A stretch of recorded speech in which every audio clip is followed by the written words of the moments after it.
I like. I can't believe something like this exists. Okay, so this is gonna be a short video because there's honestly not too much to go through. What you see is what you get. It's pretty self-explanatory. It's an automated, motorized, self-moving dolly for you to get those cinematic or on this channel, kinematic looks.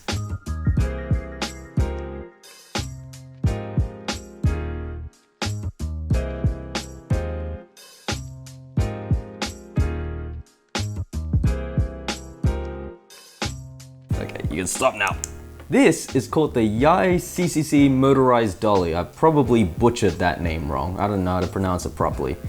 I got it for around $45 Australian, but I bet if I was a bit more eBay savvy, I could have gotten it a lot cheaper.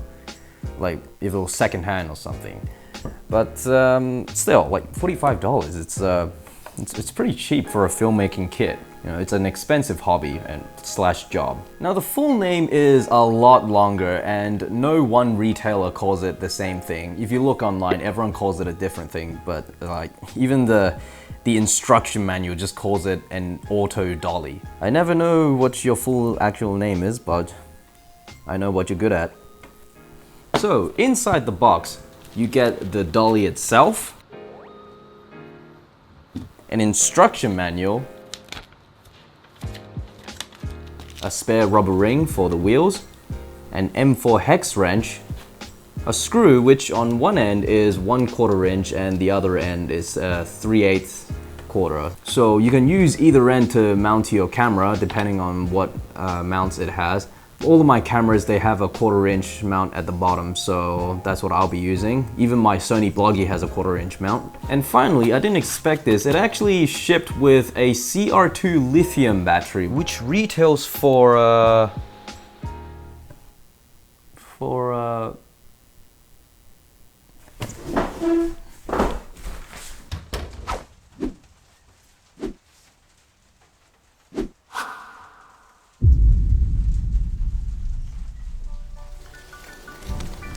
oh God. Oh, this is madness. This is absolute madness. Oh. It says battery right there. Okay, but not up there. Okay, let's see. Two, AA, AAA. There you go, CR2, not CR123, which looks sort of similar, which retails for $12.50. Okie dokie, that's wow. Wow, $12.50. Yeah, okay, so on the instruction manual it says that the maximum payload is 6 kilograms, and it's saying like max payload, the battery will last for 1 hour, which I gotta say is more than enough if you're just shooting B-rolls here and there, which last a few seconds each. And like if you're attaching a cell phone to, I don't know why I call it a cell phone, if I'm attaching a cell phone to the thing, then it will last 9 hours. Anyways, I don't need one right now because it already came with one. It'll be a while before I buy another. Back to the heat it is, I guess. Oh God. Ah, it's too hot. It's too hot. Oh God, it's too hot.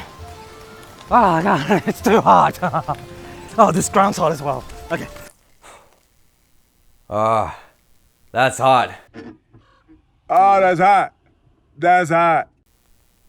Now, I found out about this kit on a video by YaeCCC. Now, if you've watched my channel before, you would know who they are.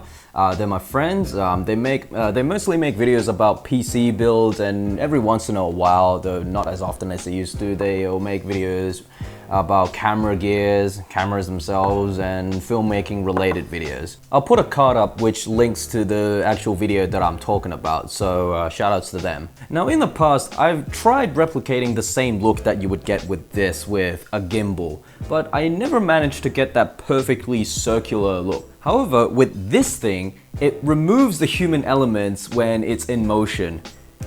So all you'd have to worry about is the framing, the angling, the composition, all that jazz. So the cool selling point of this device is that you can angle the two wheels that's here so that you can either go straight or you can go slightly circular or very circular. So if I go all the way in. Let's actually see what happens. There you go, whatever floats your boat. So yeah, it gives you options depending on your subject and how much rotation you want. That being said, there are 4 things that you have to consider. Number 1, you have to go through trial and error with the angling of the wheels to make sure that your subject stays in place. Let's say at like the right third of the frame. Too shallow or too steep, then the subject will just move to the left, or just like veer off to the left or veer off to the right. Unless that's what you want, but typically if it's a revolving shot that I'm going for, I'd want the subject to stay at the same position in the frame whilst the background is moving past it. Yeah, trial and error, you're gonna have to like keep fiddling around with this thing and then you can hit the record button. But yeah, that's the first thing to consider with this thing. Number 2, you have to keep in mind that this thing only works on a flat surface. I'd say flat and even. I mean, I guess you could have a slightly steep flat surface, but I wouldn't want to put too much strain on the motors here. So yeah, when this thing is going places, you'd want to have ample room for it to move around in. Especially if you're doing like product shots at, let's say,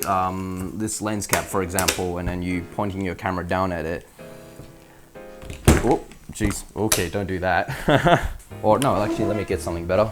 This boot. Yeah, you're gonna have to get a pretty big desk if your product is here and your dolly is moving, you know, on the same table, if they're sharing the same space. You're gonna have to have a lot of room. And yeah, everyone's situation is different, so yeah, just be mindful of that. Let's move this away. Number 3, this thing only moves in one direction and in one speed, 2.5 centimeters per second. At least that's what the instruction manual says. Yeah, I would have liked it if they had a switch that changes the direction it moves in. So it's like, oh, I decide I want to move that way instead. I can't do that. Now, this should be fine if you were shooting like product shots and it was just moving this way, and then you decide, oh no, I wanted to move the other way. Then you just reverse the footage in editing. But let's say your subject was a live subject, like a person, and they were here talking. Or if there are people walking in the background, yeah, now if you reverse that footage, people are going to be walking in the background, or they're going to be talking backwards.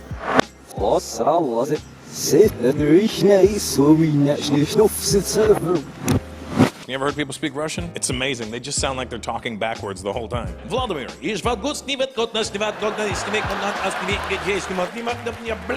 you know, if you're doing something experimental and you want people moving in the background whilst the shot is moving and revolving, then go ahead. Yeah, man, it's a free country. You do you, man. At the end of the day, you have no obligation to anyone but yourself. Yeah, your mobility and motion is limited. Finally, number 4, get a ball head. Now you can actually frame it however you want, you know, aim it upright, downwards, Dutch angle, what have you. Yeah, without a ball head, you can't do that.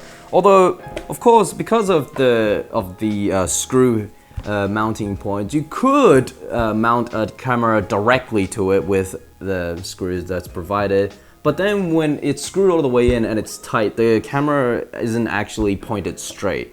So yeah, you need a ball head. Yeah, I know I said this is like 45 Australian dollars, but then the hidden cost of that is that you need to get yourself a ball head. So that's extra costs, which is unfortunate, yeah.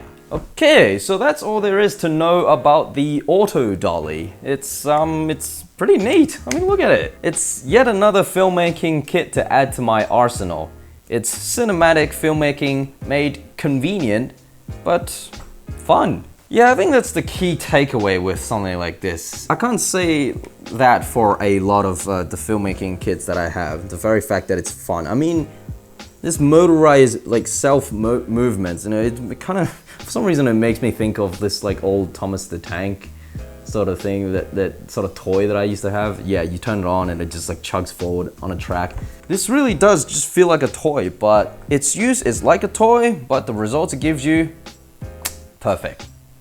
Almost perfect, but yeah, practicality, you're limited, as I said. Yeah, just repeating myself at this point. Cinematic filmmaking or kinematic filmmaking made fun, as long as you have a big table. But with that said, thanks for watching and keep on procrastinating. So, see ya.